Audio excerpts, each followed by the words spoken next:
आगे हम सब देखते हैं मरनो अपने अटैक से सभी गॉड्स ऑफ डिस्ट्रक्शन, एंजल्स और मॉर्टल्स को खत्म कर देता है और सबको खत्म करने के बाद मरनो अपने आखिरी शिकार सीनोसामा की तरफ बढ़ता है। अब देखने वाली बात होगी क्या मरनो उनको भी खत्म कर पाएगा या फिर नहीं। इसके बाद कहानी आती है कोको और विजिटा पे। दोनों सेयंस एक अजीब सी जगह पे पहुंच गए थे। दोनों सोच रहे थे कि मरनो का अटैक खाने के बाद वो दोनों यहाँ पे कैसे आ गए। कोको और विजिटा को ये जगह जानी पहचानी लगती है। अचानक से दोनों सेयंस को पीछे से सुप्रीम काई की आवाज आती है। सुप्रीम काई कहते हैं शुक्र है हम सब सही सलामत यहाँ पर आ गए, अब बस तुम दोनों ही मल्टीवर्स की आखिरी उम्मीद हो। कोको पूछता है वो दोनों मरनो के अटैक से कैसे बचे और बचे तो बचे, यहाँ पर कैसे आ गए और ये कौन सी जगह है। विजिटा इस बात पे बताता है ये डीमन डायमेंशन है, हम दोनों पहले भी यहाँ पर आ चुके हैं, शायद तू भूल गया। कोको इस बात पे रिप्लाई करता है अरे हाँ यार, वैसे मुझे भी ये जगह जानी पहचानी लग रही थी पर मुझे अब भी समझ नहीं आ रहा हम दोनों यहाँ पर कैसे आ गए। सुप्रीम काई इस बात पे रिप्लाई करके बताते हैं मैंने अर्थ की ड्रैगन पॉल्स को यूज किया था जिस वजह से हम तीनों यहाँ पर आ गए। कोको पूछता है मतलब आपने शेनरॉन से फिश करके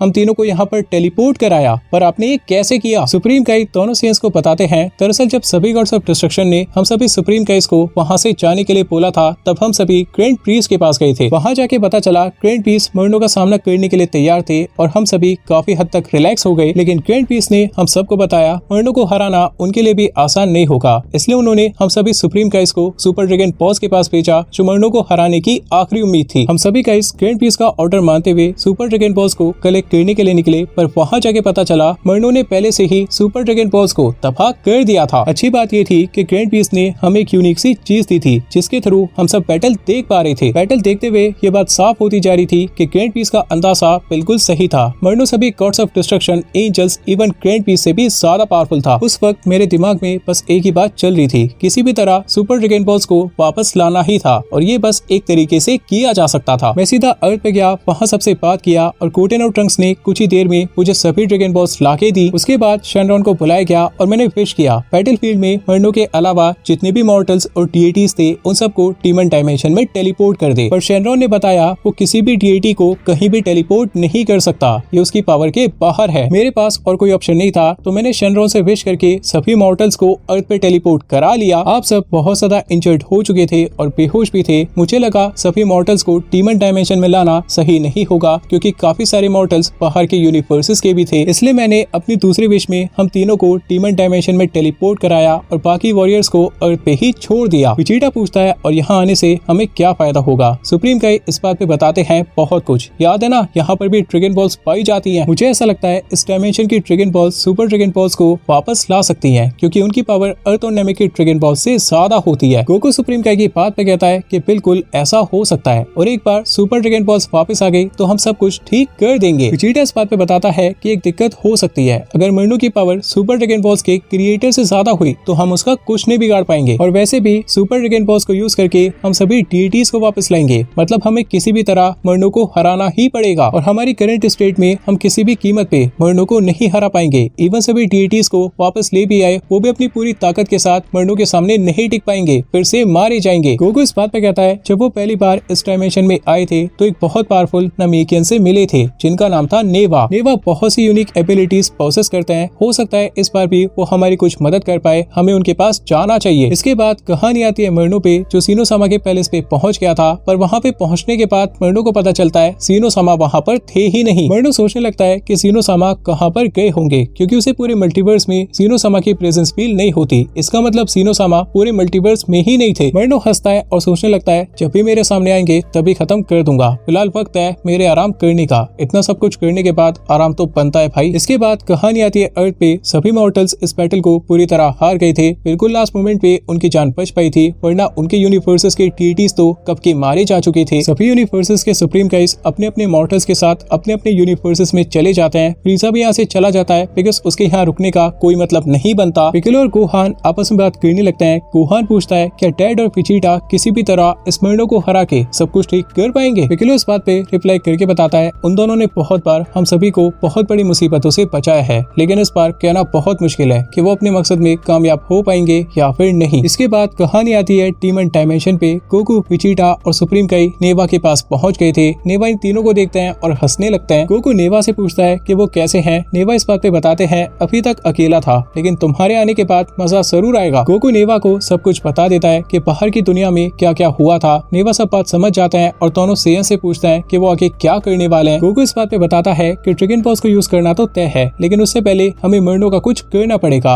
वरना चीजें फिर से उसी के अकॉर्डिंग चलेंगी। नेवा गोकू और विजिटा के पास आते हैं, दोनों सीएस के सर पे अपना हाथ रखते हैं और दोनों सीएस का पोटेंशियल अनलॉक कर देते हैं। दोनों सीएस को एक बहुत मैसिव पावर बूस्ट मिलता है। दोनों को ऐसा लगता है कि सालों की ट्रेनिंग का रिजल्ट उन्हें एक ही पल में मिल गया था। इस पोटेंशियल अनलॉक का रिजल्ट दोनों सीएस की अल्ट्रा फॉर्म पे भी होने वाला था, जो दोनों सीएस के लिए बहुत अच्छी बात थी। गोकू की अल्ट्रा इंस्टिंक्ट को एक नया लेवल मिल सकता था, उसका कंट्रोल अपनी यूआई पे बिल्कुल एंजल जैसा हो सकता था और विजिटा की अल्ट्रा ईगो भी बहुत हद तक इवॉल्व हो सकती थी। हो सकता है विजिटा पहले के मुकाबले बहुत ज्यादा डैमेज ले सकता था और अपने आप को बहुत ज्यादा स्ट्रॉन्ग बना सकता था, पर दोनों सीएस को इस पोटेंशियल अनलॉक का असली फायदा उठाने के लिए ट्रेनिंग करना बहुत जरूरी था। गोकू पूछता है कि आपने ये कैसे किया और नेवा बताते हैं उन्होंने दोनों सीएस का पोटेंशियल अनलॉक कर दिया, अब दोनों सीएस और भी तेजी से डेवलप कर पाएंगे। गोकू पूछता है अगर आप ऐसा कर सकते थे तो आपने ऐसा तब क्यों नहीं किया जब हम दोनों यहाँ पर पहली बार आए थे। नेवा इस बात पे बताते हैं कि तब उन्हें इस बात का ख्याल नहीं आया था। वैसे अच्छी बात है ना, क्योंकि अब दोनों सीएस को इसकी ज्यादा जरूरत थी। विजिटा कहता है मैं ट्रेनिंग करने के लिए बहुत ज्यादा एक्साइटेड हूँ, क्योंकि मुझे यकीन है ये नई पावर हमें बहुत ऊपर लेके जाएगी। गोकू इस बात पे कहता है पर मुझे ऐसा लगता है इस पावर अप के साथ भी हम मरनो का कुछ नहीं बिगाड़ पाएंगे, उसे हराने के लिए हमें कई साल ट्रेनिंग करनी होगी। विजिटा गोकू की बात से एग्री होता है और कहता है ये बात बिल्कुल सही है और क्या पता इतने साल ट्रेनिंग करने के बाद भी हम मरनो को हराने के काबिल बन पाएंगे या फिर नहीं, हो सकता है मरनो और भी ज्यादा स्ट्रॉन्ग हो जाए। गोकू इस बात पे कहता है अगर यहाँ पर भी हाइपरबोलिक टाइम चेंबर जैसा कोई टाइम चेंबर होता तो वो दोनों काफी कम टाइम में काफी स्ट्रॉन्ग बन जाते। नेवा पूछते हैं कि हाइपरबोलिक टाइम चेंबर क्या होता है। गोकू इस बात पे बताता है ये एक यूनिक सी जगह होती है जहाँ पर टाइम अलग तरह से चलता है। वहाँ पर हम दोनों एक साल ट्रेनिंग करते, लेकिन बाहर की दुनिया में बस एक दिन जाता। नेवा इस बात पे बताते हैं यहाँ पर ऐसा कुछ नहीं है, लेकिन हम ऐसा कुछ बनवा सकते हैं। गोकू पूछता है कि वो कैसे बनवाएंगे और नेवा इस बात पे बताते हैं ड्रैगन पॉज को यूज करके अल्टीमेट पोरुंगा से। गोकू इस बात पे कहता है पर यहाँ की ड्रैगन पॉज से हमें सुपर ड्रैगन पॉज को रिवाइव करना है, अगर कोई और विश मांग ली तो फिर से ड्रैगन पॉज यूज करने के लिए एक साल का वेट करना पड़ेगा। नेवा इस बात पे कहते हैं चिंता मत करो, मैं हूँ ना। सो अभी गोकू, विजिटा, सुप्रीम काई और नेवा ड्रैगन पॉज को कलेक्ट करने के लिए निकल जाते हैं, जिन्हें कलेक्ट करने के लिए उन्हें तामागामीज को हराना पड़ेगा, लेकिन ऐसा नहीं होता। सब तामागामी नंबर 2 के पास जाते हैं और तामागामी नंबर 2 अपने आप नेवा को ड्रैगन बॉल दे देता है। विजिटा इस बात पे कहता है इसने बिना फाइट किए आपको ड्रैगन बॉल क्यों दी। नेवा हंसते हैं और बताते हैं इन ड्रैगन बॉल्स को और इन तामागामीज को मैंने ही बनाया है, तो इनको मेरी बात तो माननी पड़ेगी। गोकू इस बात पे कहता है तो फिर आपने तब हमें फाइट करने के लिए क्यों बोला था, तब भी आप ड्रैगन बॉल ऐसे ही ले लेते। नेवा इस बात पे रिप्लाई करके बताते हैं तब मुझे तुम्हारी पावर का अंदाजा नहीं था, और अगर अब ये बैटल होगा भी तो शायद तुम दोनों एक ही पल में इस बैटल को खत्म कर दोगे। सही बात है ना। सो गोकू, विजिटा, सुप्रीम काई और नेवा बहुत ही जल्दी सुपर ड्रैगन बॉल्स को कलेक्ट कर लेते हैं, जो कि बस 3 ही थी, और उसके बाद अल्टीमेट पोरुंगा को समन करते हैं। गोकू नेवा से कहता है हाइपरबोलिक टाइम चेंबर बनाने की विश कीजिए, पर विजिटा बीच में आ जाता है और कहता है बिल्कुल नहीं, विश कुछ और होगी। विजिटा कहता है आप इसे कहिए एक ऐसा टाइम चेंबर बनाए जहाँ एक दिन 10 साल के बराबर हो, लेकिन हमारी एज बाहर की दुनिया के अकॉर्डिंग ही बढ़े। मानना पड़ेगा विजिटा की विश कमाल की थी, वो दोनों 10 साल ट्रेनिंग भी कर लेते और एक दिन बाद बाहर भी आ जाते और दोनों फिजिकली चेंज भी नहीं होते। नेवा अल्टीमेट पोरुंगा से ये टाइम चेंबर बनाने की विश करता है और अल्टीमेट पोरुंगा ये टाइम चेंबर बना देता है। अपना काम करने के बाद अल्टीमेट पोरुंगा यहाँ से चला जाता है। दोनों सेंस इस डायमेंशन में जाने के लिए और ट्रेनिंग करने के लिए तैयार थे। क्या 10 साल में अपने आप को वो मरनो के ऊपर लेके जा पाएंगे, ये तो वक्त ही बताएगा।